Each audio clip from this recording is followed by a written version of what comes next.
पाएंगे कि इस सरकार में आरक्षण के साथ खिलवाड़ हुई है, आरक्षण की मूल भावना से ये अलग हुए हैं, ये आरक्षण के पक्ष में नहीं है। 1 तारीख से समाजवादी पार्टी वृक्षारोपण करने जा रही है। सवाल खड़ा किया कि नौकरी को लेकर के देखिए, ये जो चिट्ठी पत्र या जो आरक्षण के पक्ष में आज बोल रहे हैं, ये तमाम वो लोग हैं जो भारतीय जनता पार्टी को बचाते हैं। ये उस दल को बचा रहे हैं जो दल भारतीय जनता पार्टी आरक्षण के खिलाफ है। सर, क्रिकेट में आपकी दिलचस्पी है, कल वर्ल्ड कप जीता है टीम इंडिया ने, क्या कुछ कहेंगे? मैं इंडिया की जीत के लिए बधाई देता हूं और पूरे देश के लोग इंडिया की जीत पर खुशी मना रहे हैं। कल समाजवादी पार्टी वृक्षारोपण करने जा रही है, कि शुरुआत किस तरह से क्या रहेगा? मैं कार्यकर्ताओं को बधाई देता हूं, जहां वो एक कार्यक्रम चला रहे हैं जहां वो पेड़ लगाएंगे और कह तो रहे हैं कि पेड़ लगाएंगे। बरगद का पेड़, पीपल का पेड़, ये ऐसे पेड़ हैं जिनकी जड़ें बहुत मजबूत होती हैं। तो हमें उम्मीद है कि जहां पेड़ लगा रहे हैं वहीं समाजवादी विचारधारा को भी बहुत मजबूत बनाएंगे। सर, जिस तरह से उपचुनाव होने हैं, क्या लगता है कि गठबंधन से होगा या आप अकेले? देखिए, ये फैसला अभी का नहीं है, बाद का होगा। अभी तो तारीख ही नहीं पता कि चुनाव कब होगा।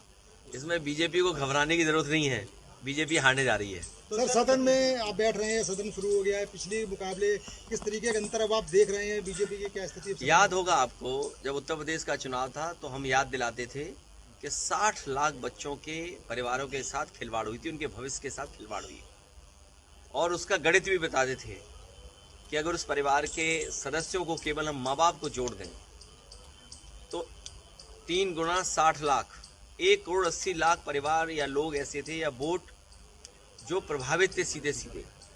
अभी जो नीट का एग्जाम हुआ है, कम से कम नीट का एग्जाम तो नीट एंड क्लीन हो, क्योंकि वो भविष्य के हमारे डॉक्टर बनने जा रहे हैं। भविष्य में हमारा स्वास्थ्य कैसे बेहतर रहेगा, उसकी जिम्मेदारी उनके कंधे पर होगी।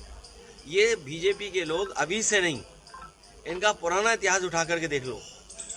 ये जितने भी एग्जाम होते हैं, सबसे ज्यादा खिलवाड़ ये करते हैं, खिलवाड़ खुद करते हैं, उंगली दूसरों पे उठाते हैं।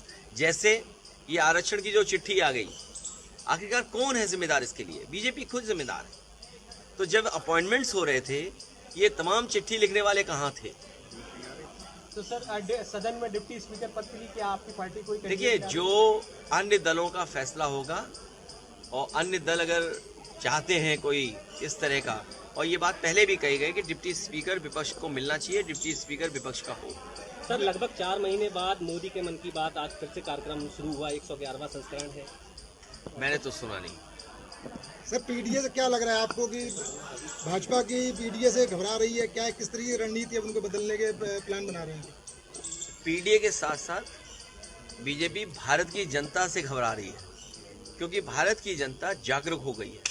आज पढ़े लिखे लोग हैं, जागरूक लोग हैं, समझदार लोग हैं, वो अपने अधिकारों को समझते हैं, और जो अधिकारों के साथ खिलवाड़ कर रहा है उनके खिलाफ वो खड़े हुए हैं। बीजेपी ने अभी तक 10 साल में सबसे ज्यादा खिलवाड़ किए उनके अधिकारों के साथ। इसीलिए बाबा साहब भीमराव अम्बेडकर जी, डॉक्टर राममनोहन लोहिया और नेताजी का जो रास्ता है, उसी पे चल करके हम लोगों को ये जीत मिली। इस जीत के लिए उत्तर प्रदेश की जनता का मैं बहुत धन्यवाद देता हूँ।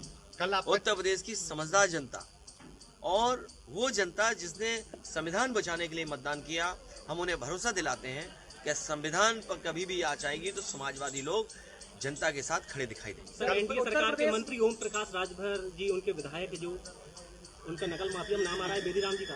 अच्छा, अब सरकार को सब पता है, अब कौन से सबूत सरकार को चाहिए? अब भी सरकार को सबूत चाहिए। तो सर, विपक्ष के लोग होंगे तो उनके बिना सबूत के, बिना जांच के कार्रवाई, लेकिन अब क्या सबूत चाहिए सरकार को? सोचिए आप, हर चीज है। जो स्टिंग ऑपरेशन हुआ, सब बातें साफ आ रही हैं, सबने सुना है, और कोई छोटा चैनल नहीं है, देश का बड़ा प्रतिष्ठित चैनल है, जिसके माध्यम से लोगों को जानकारी मिली है। अगर नीट के एग्जाम में इस तरह की खिलवाड़ होगी, या तमाम परीक्षाओं में जो खिलवाड़ हो रही है, अभी बच्चे आरओ वाले बैठे हैं, बताओ उनके साथ कितना बड़ा भेदभाव हुआ। वो अपना पूरा जीवन लगा देते हैं कि उन्हें नौकरी मिल जाए, और नौकरी इसलिए चाहते हैं कि उनका जीवन बनेगा उसके, ये उनके भविष्य जीवन के साथ खिलवाड़ कर रहे हैं। सर, उत्तर प्रदेश में नेता विपक्ष के लिए किसके नाम की चर्चा रही? नहीं, कोई चैनल बनना चाहे तो बता दे। कल आपका जन्मदिन है, किस तरह से चीजें रहेंगी कल?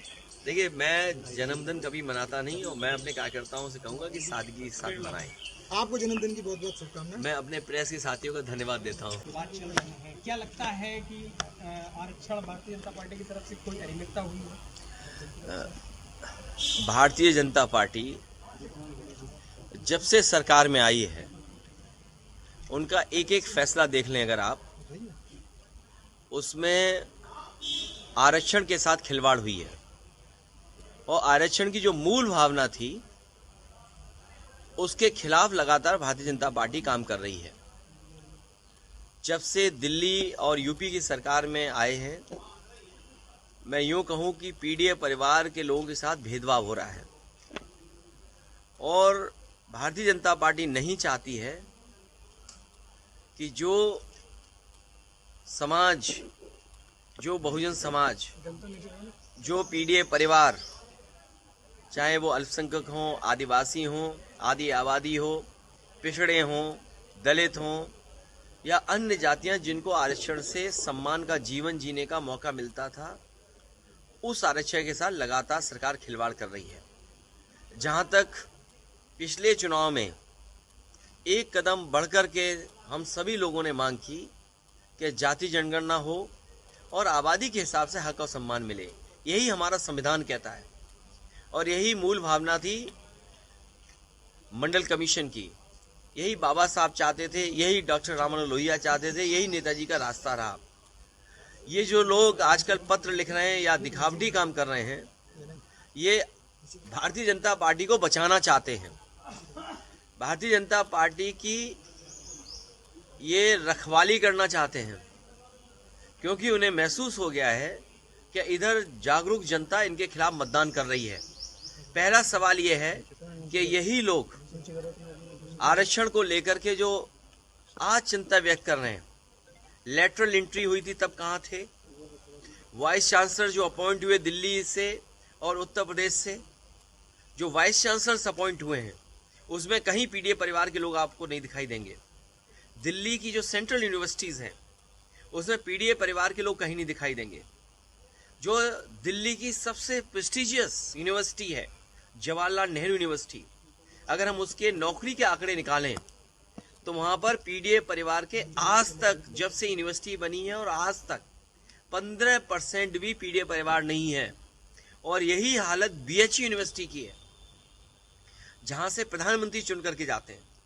तो अगर हम ये दो यूनिवर्सिटी का देख लें और वाइस चांसलर्स का अपॉइंटमेंट देख लें और वाइस चांसलर्स ने जिनको नौकरी दी है उनके हम आंकड़े देख लें, तो आप पाएंगे कि इस सरकार में आरक्षण के साथ खिलवाड़ हुई है।